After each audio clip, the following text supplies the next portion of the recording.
발락이 다시 그들보다 더 높은 고관들을 더 많이 보내매 그들이 발람에게로 나아가서 그에게 이르되 십볼의 아들 발락의 말씀에 청하건대 아무 것에도 거리끼지 말고 내게로 오라.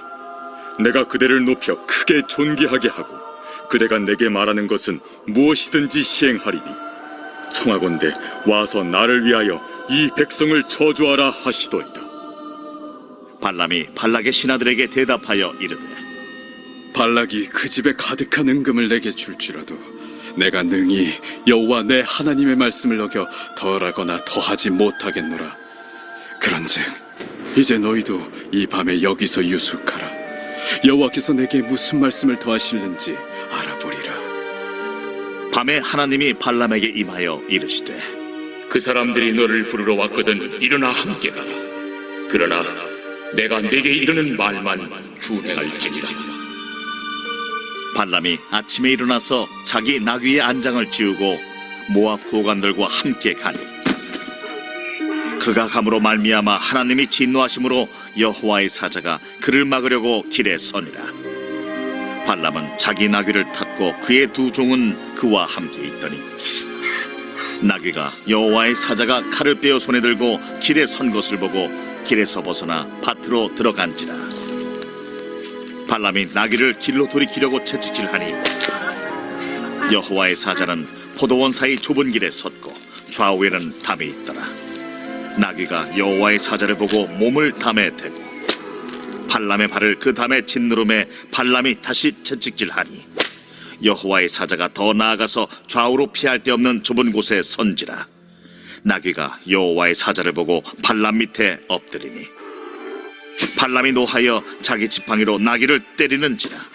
여호와께서 나귀 입을 여시니 발람에게 이르되 내가 당신에게 무엇을 하였기에 나를 이같이 3번을 때리느냐? 발람이 나귀에게 말하되 내가 나를 거역하기 때문이니 내 손에 칼이 있었다면 곧 너를 죽였으리라. 나귀가 발람에게 이르되 나는 당신이 오늘까지 당신의 일생 동안 탄 나귀가 아니냐? 내가 언제 당신에게 이같이 하는 버릇이 있었더냐? 없었느니라. 그때에 여호와께서 오늘 본문 말씀에 보면은 발람 점쟁이에 대한 이 말씀이 나오고 있습니다.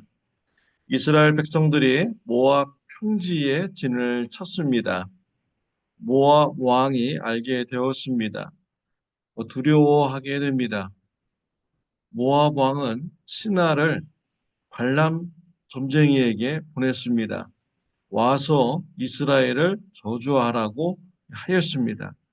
대가를 지불하겠다라고 했습니다. 발람 점쟁이는 모압 왕의 신하들에게 하룻밤 자고 가라 라고 말을 해주죠. 그날 밤에 하나님께서 아주 강력하게 역사하셨습니다. 하나님을 믿지도 않는 이 점쟁이에게 하나님의 말씀을 들려주신 것이죠. 하나님의 뜻을 알려주셨습니다. 이스라엘 백성들을 저주하지 말라. 그들과 함께 가지 말라. 이스라엘 백성들은 복받은 자들이다 라고 알려주셨습니다. 발람 점쟁이는 모압 왕의 신하들을 돌려보냈습니다. 모압 왕은 두 번째로 신하들을 다시 발람 점쟁이에게 보냅니다. 당신을 존귀하게 해주겠고 원하는 것을 다 들어주겠다라고 제안을 하죠. 발람 점쟁이는 하나님의 뜻을 분명히 알고 있었습니다. 그런데도 이 모압 왕의 신하들의 그런 소식을 듣고 그들을 바로 돌려보내지 않았습니다. 하룻밤 자고 가라고 합니다. 하나님께 물어보겠다라고 말을 하죠. 왜 바로 거부하지 못했습니까? 왜 하나님께 또 물어본다고 합니까? 발람 점쟁이는 물질에 대한 욕심이 있었기 때문입니다. 그 욕심을 버리기를 원치 않았습니다. 많은 재물을 취하기를 원했죠. 그래서 하룻밤을 더 자고 가게 하고 하나님 앞에 더 기도해서 물어본다라고 한 것입니다. 우리가 이러한 발람 점쟁이와 같은 오류에 우리가 빠지지 말아야겠습니다. 하나님의 뜻을 분명히 안다면 단호하게 죄의 길을 거부해야 되는 것이죠. 발람과 같이 하나님의 뜻을 알면서도 죄에 대한 유혹에 빠지고 싶어서 자꾸 하나님 앞에 가서 기도하고 이러한 삶을 살지 말아야 되는 것입니다. 죄를 단호하게 거부하지 못했기 때문에 발람 점쟁이는 결국 하나님으로부터 심판을 받게 된 것입니다. 물질에 대한 이 유혹, 욕심, 탐심이 결국 발람을 심판받게 한 것입니다. 멸망당하게 한 것이죠. 사탄은 이러한 발람의 마음을 알고 집요하게 그 부분을 공격을 한 것입니다. 모압 왕도 똑같은 것이죠. 발람이 물질에 대한 이 유혹을 이겨내지 못할 것이다 라고 하면서 아주 집요하게 공격을 한 것입니다. 우리는 죄의 길을 단호하게 끊어야 됩니다. 그럴 때 죄를 멈출 수가 있는 것이죠. 단호하게 끊지 못한다면 죄가 끝까지 집요하게 우리를 괴롭히고 넘어지게 만드는 것입니다. 잠언서 15장 27절에 보면 이익을 탐하는 자는 자기 집을 해롭게 하나 뇌물을 싫어하는 자는 살게 되느니라.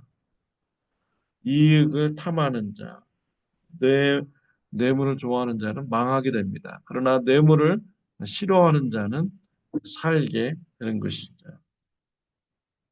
에베소서 5장 3절에 보면 음행과 온갖 더러운 것과 탐욕은 너희 중에서 이름이라도 부르지 말라. 이는 성도의 마땅한 반이라 라고 했습니다. 음행, 더러운 것, 탐욕, 이름이라도 부르지 말라. 입에서 그러한 말을 꺼내지도 말라. 이러한 것은 성도의 마땅한 바다라고 하나님께서 말씀을 주시고 있습니다. 디모데전서 6장 10절에는 돈을 사랑함이 일만하게 뿌리가 되나니 라고 했습니다. 돈을 사랑하는 것이 일만하게 뿌리가 됩니다. 탐심의 마음이 일만하게 뿌리가 되는 것입니다. 단호하게 죄의 그런 마음을 끊어버려야 됩니다. 욕심이 잉태한즉 죄를 낳고 죄가 장상한즉 사망을 낳느니라 라고 했습니다. 이 욕심의 마음이 죄를 낳게 됩니다. 죄를 잉태하게 되고요. 결국 사망을 낳게 되는 이런 결과까지 되는 것이죠. 애초부터 욕심의 마음을 입에서라도 꺼내지도 말아야 되고요. 완전히 끊어버려야 되는 것입니다.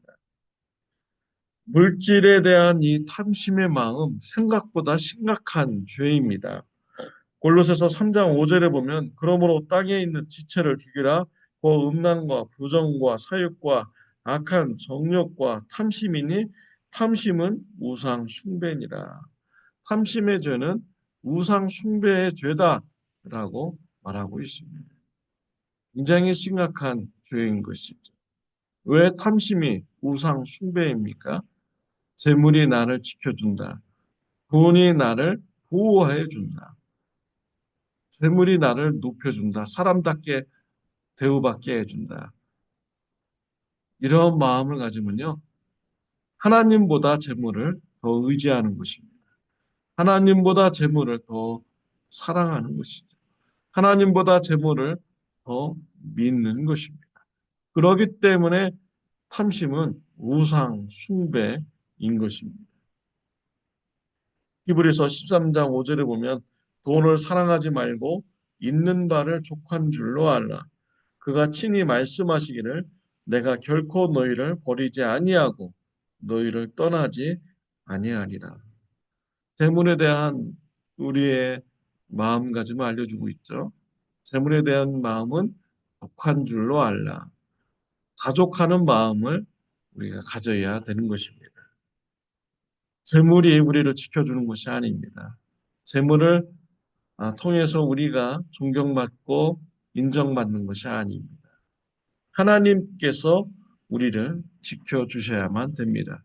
하나님께서 우리를 보호해 주셔야만 되는 것이죠. 하나님께서 우리를 지켜주시고 보호해 주신다고 했습니다. 우리를 떠나지 않는다라고 말씀하셨습니다. 하나님을 믿고 의지하는 저와 여러분들이 되시기를 바랍니다. 재물보다 하나님을 더 믿으시기를 바랍니다. 신뢰하시기를 바랍니다.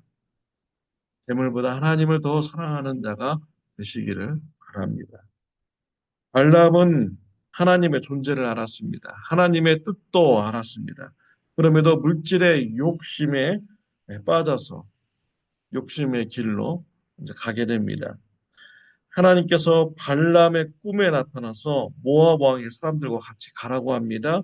하나님께서 준비한 말만 하라고 하셨습니다. 다음 날 발람은 나귀를 타고 모압 왕에게 갑니다. 가는 도중에 나귀가 말을 듣지 않습니다. 나귀가 길이 아닌 길로 갑니다. 왜 그렇습니까?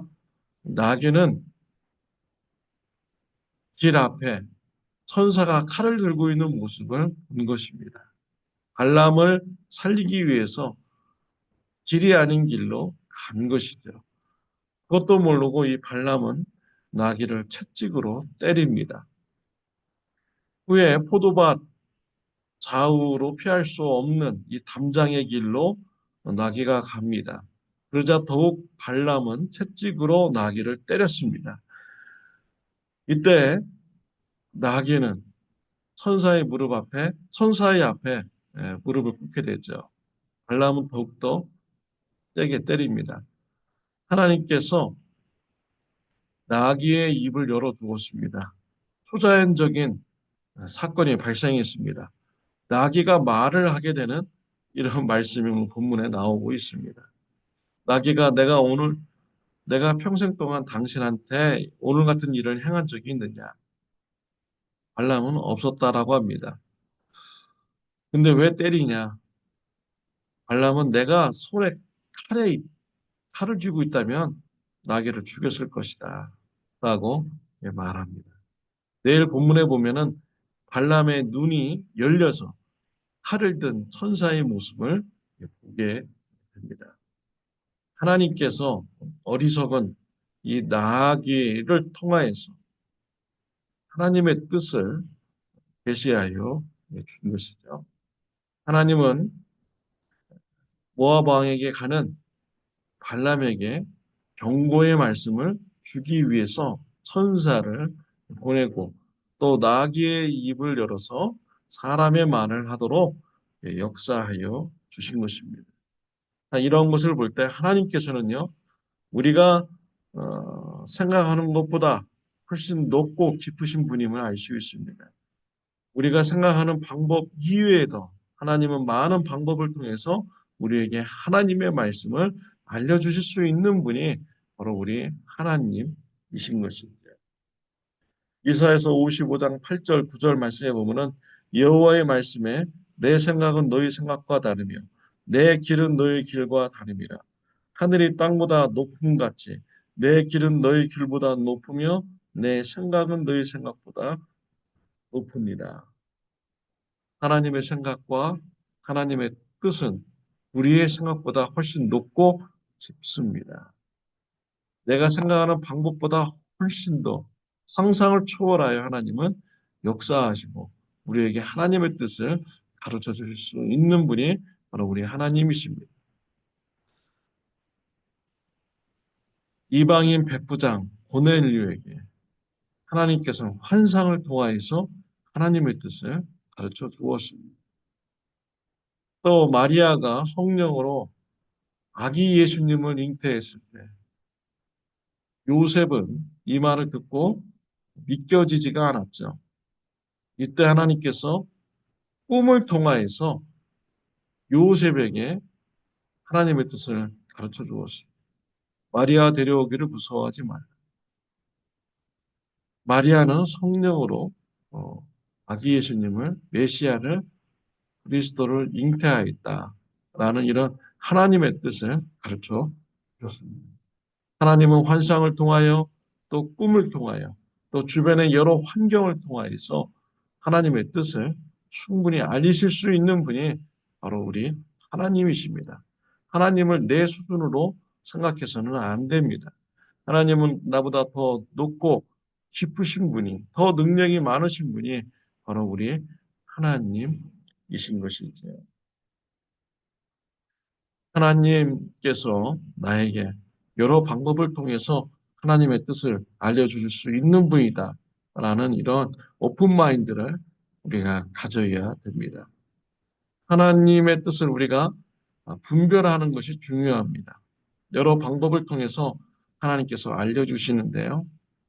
하나님의 말씀으로 분별해야 됩니다. 하나님의 말씀으로 검증해야 되는 것이죠.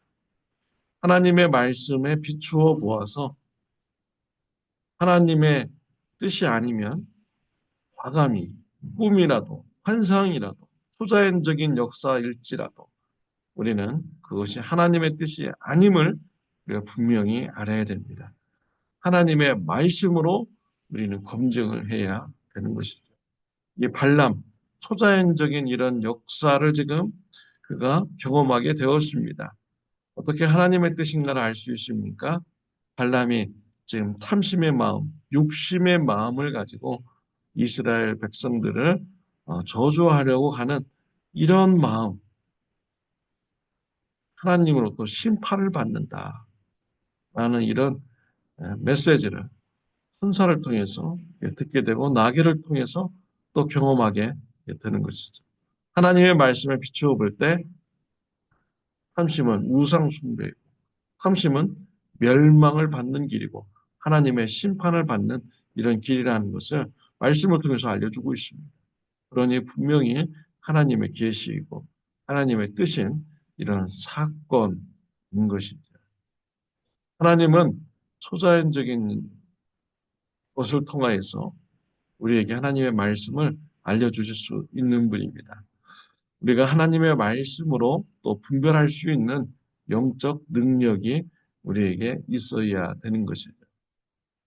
하나님의 말씀에 검증해 볼 때 하나님의 말씀에 맞지 않는다면 죄를 지으라, 도둑질해라, 살인해라 이러한 초자연적인 메시지가 초자연 방법을 통해서 우리에게 그런 메시지가 온다면 하나님의 말씀이 아닌 것입니다. 단호히 죄 짓는 길을 거부해야 되는 것이죠. 하나님은 또 여러 방법을 통해서 우리에게 하나님의 뜻을 가르쳐 줄 수 있는 분입니다.